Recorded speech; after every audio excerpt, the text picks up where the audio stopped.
this is where all of my money goes. Every time a bill comes, I just hate owning a home. I am selling my house and I'm getting ready to move back with my parents yet again. If you're not careful, buying a home can turn into the biggest financial mistake of your life, just like it did for the people we'll see today. If you think your home is gonna jump in value in the first few years of ownership, pay close attention to this next clip. In 2022, we purchased our first townhome, and it's 2025 and our home has not gained any equity. Nothing, nothing at all.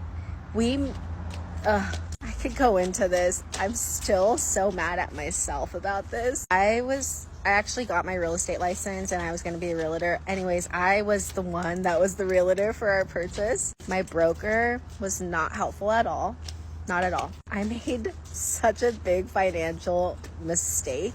I mean, clearly, right? We have no equity in our home. We overpaid completely. Broker didn't care. She got a nice cut off of our sale. So many things went wrong, like so many things. I still can't get over it. Obviously, I'm talking about it. It's 2025. I'm still not over it. I could do a whole series of like this, but it's insane. Anyone have any advice on how to get over these things? Because don't know how to forgive myself for this financial mistake. I really don't understand why anyone thinks their home is going to gain significant equity in just a few years of ownership. If you don't know, equity is the difference between what you owe on your mortgage and what the home is worth. So if you buy a property that's turnkey, move-in ready, you usually walk into very little equity beyond your down payment. Now, if you buy a fixer-upper, you can sometimes force appreciation by renovating it, and those improvements can boost your equity faster. Historically, home values grow about 3 to 5% per year, slow and steady. The spike we saw from 2020 to 2022 was not normal, and you shouldn't expect that when you buy a home. She says she overpaid. I wonder if that means she paid more than it appraised for, because that can happen, and it happens more than you think. So do you think she made a bad choice when she bought this home? Let me know what you think. What happens when your dream home turns into a nightmare? Let's find out. I have never felt more financially insecure than I do right now in this point of my life. And let's dive into it. Last August in 2024, August 2024, I closed on my very first house. The house that I bought is by all means a starter house. It's a little outdated, a lot outdated. Definitely needs some work, but it's in a great area, A+ school district, a great area. Anyways, I bought my house for over $500,000 at a 6.2% interest rate. And just outside of buying the house, I've already spent over $60,000 of cash, not debt, not any loans, nothing, of cash from my savings pouring into the house, whether that's repairs, some updates. And I haven't even done like the big projects yet. I haven't gone in and redone the floors or redone the countertops or done like a lot of the fun stuff. Like I've done painting, we've done some moderate landscaping, not even like big landscaping. I got like a few pieces of furniture for the primary bedroom. Like I haven't gone crazy, but all of the little things have added up. We had to get a new AC unit, which was $7,500. We had to get our house grounded. There was something wrong with the electrical, and that was $2,200. All of the stuff when you own a house adds up. And obviously you know that when you buy a house, like that's obviously what you sign up for. I'm sorry to hear this. It seems like she probably got in over her head. She replaced the AC and did electrical repairs in the first year, which came up to about $9,700. Now I'm wondering, how good was the inspector and what issues were flagged before she bought the home? Solid inspections should warn you about major systems like HVAC and electrical. But where did the rest of the $50,000 go? I'll be shocked if it was all for furniture and small fixes. So something here is missing, in my opinion. And it's not unusual to buy a home knowing that you'll make repairs. However, the real issue is when surprise expenses appear right after you move in. So what do you think they spent the rest of the money on? I'm curious to hear your thoughts. So is this what home buying really looks like today? Let's hear her out. But I think for this new generation, I'm only 28. I bought my house when I was 27. I think for this new generation of young buyers, it's just so hard. One, we're not getting reasonable house prices. My house literally 3 years ago was $300,000 cheaper than it is today. $300,000 in 3 years. And I will say, even though I've poured $60,000 into my house has technically appreciated more than that in the last 10 months. But it's just one of those things where now, with all of the economic uncertainty, I don't know. I'm also the type of person, though, where I like to hoard my cash. I don't like to make risky investments with my money. I don't like to just spend it because I feel like I'm already in the riskiest line of work, which is being an entrepreneur. And we know the statistics for small business owners. Luckily, my business is going on 7 years in business. Like, we're not full startup level, but it's still something that's really financially risky. However, all of this is just to being saying, owning a home is hard. The financial aspect of it mentally is really draining on me. Like, it is just a level of responsibility that I'm not necessarily enjoying in my life. I'm handling it, I'm dealing with the responsibility, but not just financially, but just the amount of work that it takes to maintain a home.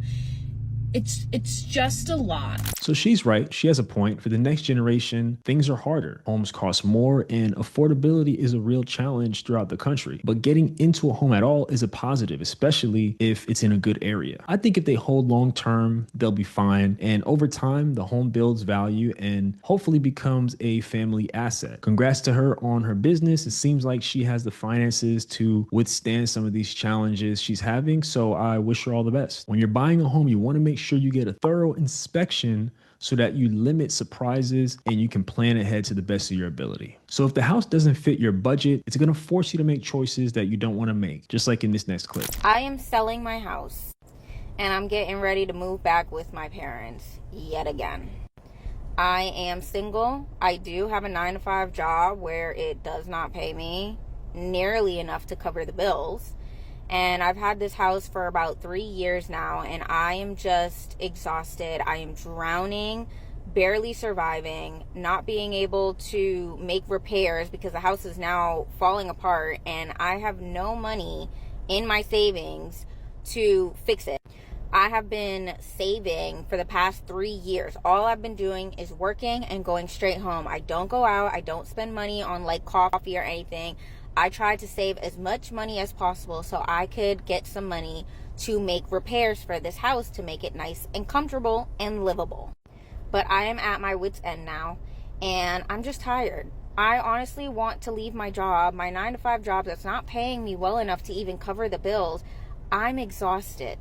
I want to leave, but then I'm stuck with this house, and I just don't want any of it anymore. So I'm selling it. I don't know what my plans are going to be after I sell my house and maybe leave this 9-to-5 job that I'm at. But we're just going to figure it out. So I'm going to sell my house and go back to living with my parents, unfortunately. And living with my parents is not going to be easy because it is very mentally draining. Financially, yeah, I'll be able to save some money, but it is mentally draining because living with some Spanish parents that treat you like you're 15 yet again, even though you are a grown adult, is just as bad. So I respect that she admitted that she's overwhelmed and simply wants to move on. It sounds like she bought a home that was in rough shape and didn't have the savings left after buying it to really fix it. So when you buy a home, you should have an emergency fund of 3 to 6 months of expenses, including your mortgage and household costs, because life is unpredictable and we all know the economy right now is not the best. Sometimes it's better to wait and buy a place that doesn't need major repairs, especially if you're not handy or if you don't have a repair budget. An exception to this is the FHA 203K loan that can fund both the purchase and the renovation of a home. It's sad that she's going back to a toxic situation. If I was her, I would consider roommates to help cover the mortgage and pause on some of those repairs to build up her savings again. So, do you think she should actually sell the home or try to keep it? Let me know in the comments. I would love to hear your thoughts. If you're not ready for more responsibility, homeownership isn't for you yet. This clip shows why. But first, I need you to hit that like and subscribe button. If you want to get better at real estate investing, you got to follow this channel. This might be a hot take, but I can't decide if being a homeowner is worth it or not in 2025. I have been a homeowner for about 1.5 years now. I bought my house last March, and I don't know whether that was a smart move or not, to be totally honest. When you're a homeowner, there's a lot that goes into it. You don't just buy your house and like, oh, I can do whatever I want with it now. I was like, oh, I can decorate it however I want, any custom modifications. I have no money to do that because all my money's going into the house just to keep it. The bills, the insurance, the maintenance, it's never ending. The cost of it, I'm quite literally house poor, but I own a house. So what, I guess that's what I have to show for it. HOAs, insane. Any sort of house maintenance, yard work, that's on me. Nobody else is taking care of it for me. Now it's just me. I either hire somebody to do it for me or I do it myself. I can't afford to have anybody hired to do it, so it's on me to do it and spend an entire day in the hot sun in 100+ degree weather in the summers because Arizona, love it. AC decides to start acting up, that's on me. I gotta call them up and fix them, and the bill is on me. If my shower head breaks, it's on me to fix it. I have to take care of it and fix it. Pest control, if I'm having bugs all over the place, I have to take care of it myself. I can't just call up the landlord, hey, can you have the pest control people come out? Me, I'm the landlord. Not even to mention keeping up with house cleaning. Oh my gosh. I miss having a tiny little apartment that I could clean in a day, and I deep cleaned everything. So it's important to understand that when you buy a home, all of the responsibility falls on you. So you either do the work and maintenance yourself, or you pay someone to do it. If you have an HOA, they might cover landscaping, but a lot of the upkeep is still on you. These are the things to think about before you buy, not after. She doesn't have much time to clean because of work, and that's common for busy homeowners. She also mentioned being house poor. That's when most of your income is tied up in the mortgage, leaving little for savings, repairs, or even a little bit of fun. Some people buy more house than they can comfortably afford, sometimes to impress others, and it can backfire. Do you know anyone who bought a home they could barely afford, or have you done that before? Let me know. How you pay for emergency repairs can make or break you, and here's why choosing wisely matters. Hi, Brooke here. I was having a lovely morning until I realized that my water heater went out. Speaking of buying houses, this is one of the problems you have to deal with. So my agenda today was to go get lunch with a friend and then go get my hair done. But no! Why, you may ask? Because my water heater decided, we're not going to get warm anymore. And this is why owning a house sucks, okay? Because you're praying that it's an easy fix and it's going to be under $100, and I guarantee they're going to be like, you're going to need to get a new one. Yeah! You know how expensive water heaters are? Yeah! So if you own a house or you're thinking of buying a house, get a credit card to Lowe's or Menards or Home Depot and make sure it's one that if you spend a certain amount of money, you have so many months interest free, because that's probably what I'm about to be headed down the road, and it's ruining my Friday.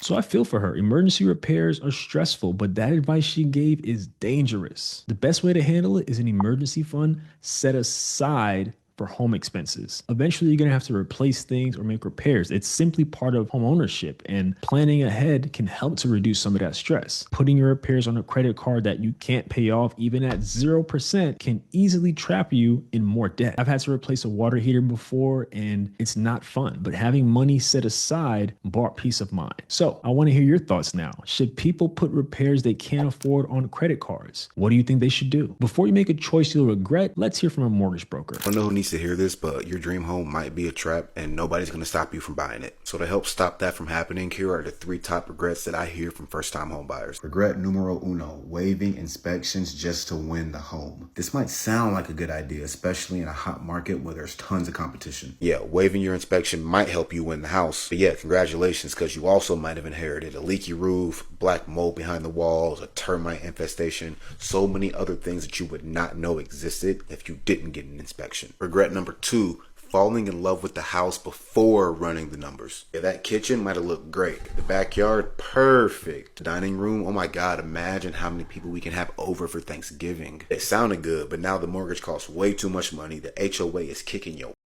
and you are 1 or 2 paychecks away from falling behind. The feeling of being house poor is something that I would not wish upon my worst enemy. Regret number 3, and this is a big one, budgeting for the mortgage and nothing else. Let's be real, the mortgage payment is just one part of home ownership. You still got taxes, insurance, maintenance, possible repairs, and an HOA that literally might fine you for breathing. So if you don't plan for the real cost, that house will own you, not the other way around. Home ownership is a beautiful thing, and I truly believe that everybody should experience it at some point in their life. But it's also very likely to be the biggest purchase of your life. So please treat it that way, because it is insane the amount of people that regret buying their first home. And I do not want you to be one of them. From 2020 to 2022, so many buyers overpaid and many skipped inspections. And that's a big reason for today's issues, in my opinion. Buying a home should be zero emotion. It's numbers and lifestyle at the end of the day. Those are the most important things. The mortgage should be easily affordable and the area should meet most of your needs. Taxes, insurance, and other costs usually go up every year. So that's why you should never buy at the top of your budget. I don't want anyone watching becoming house poor. So even if it takes longer to buy smart, that is perfectly fine. So the next clip touches on a popular debate about who should buy homes. Is she right? Let's find out. So if you are somebody that's single, doesn't have a family, kids, stuff like that, not like a family, like parents, I will die on this hill. You do not need a house. If you do get a house, make sure it's small or a condo even. I'm sorry. I think this is, it's too much for a single person. It's such a huge responsibility and so much money. I've probably put into this house with mortgage, down payment, water heater replacement, all of the things over, I say close to $150K in 3 years. That hurts my stomach. Like, makes me want to throw up right now. But it's nice to say I'm so grateful that I have been able to become a homeowner. But if it's just you, just rent. I'm telling you, I'm sorry. I have to say this. You may love it. If you can afford it, I don't know.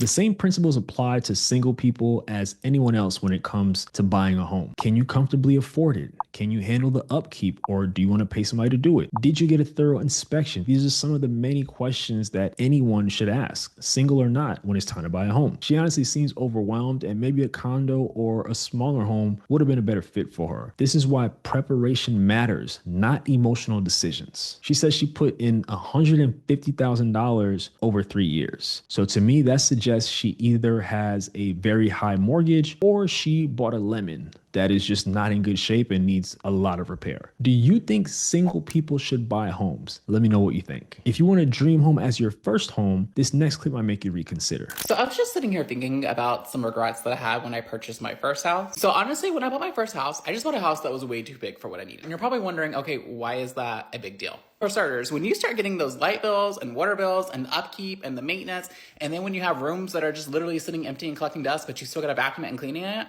then you start seeing your mistake. Long story short, I ended up selling that house. I originally had 4 bedrooms, 3 bathrooms. I now have 3 bedrooms, 2 bathrooms, which is a lot easier to manage.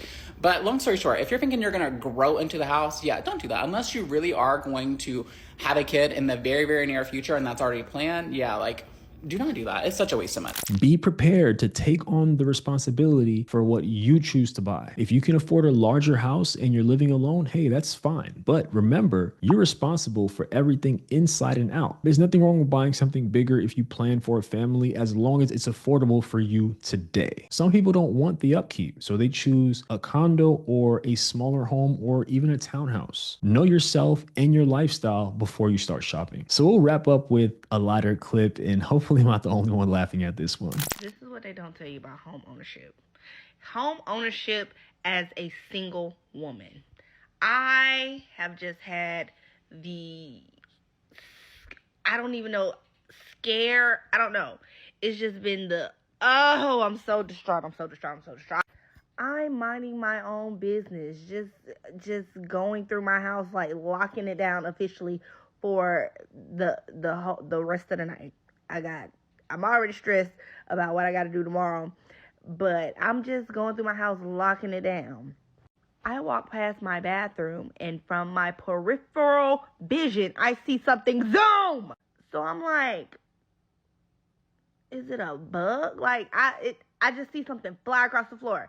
And I'm like, is it a bug? But I'm like, no, it was too, I was like, no, it was too big. It's too big.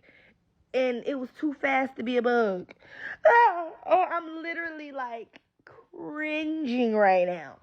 So I go in my hallway bathroom, and I'm like looking around and I don't see anything. And then I pull the trash can back, and all I see is a mouse, and it ran from the bathroom and it ran into the other room, and So she's hilarious, but nobody likes finding a mouse or rat at home or even bugs. Hopefully it's a one-off situation and not an infestation. I would still call an exterminator just to be safe, potentially, and prevent future problems. The comments were funny and actually kind of helpful. Someone said, throw the whole house away. Another suggested getting a cat, which I'm sure is way cheaper than hiring an exterminator. Have you ever had a mouse or insect problem in your home or in your apartment? Unfortunately, I've had at least one of those. So a home should build your life. It shouldn't drain it. And today we saw what happens when emotion wins, inspections get skipped, and there's no cash cushion for those emergencies. So if you're shopping now or eventually, don't guess. You can grab my free home affordability calculator, which is in the pinned comment, so that you can find out what payment can fit your real life. If you want to vet a local realtor in your area, I'll match you for free, and you can find a link in the pinned comment as well, whether you want to buy in the next couple of months or if you want to buy a year plus from now, I can still get you connected. The bottom line is buy smart so you can sleep well. If you haven't already, let me know what you think about the stories that we heard today in the comments. So now that you know about homebuyer mistakes, I want you to learn about how to avoid bad new construction homes. Check out this video right here.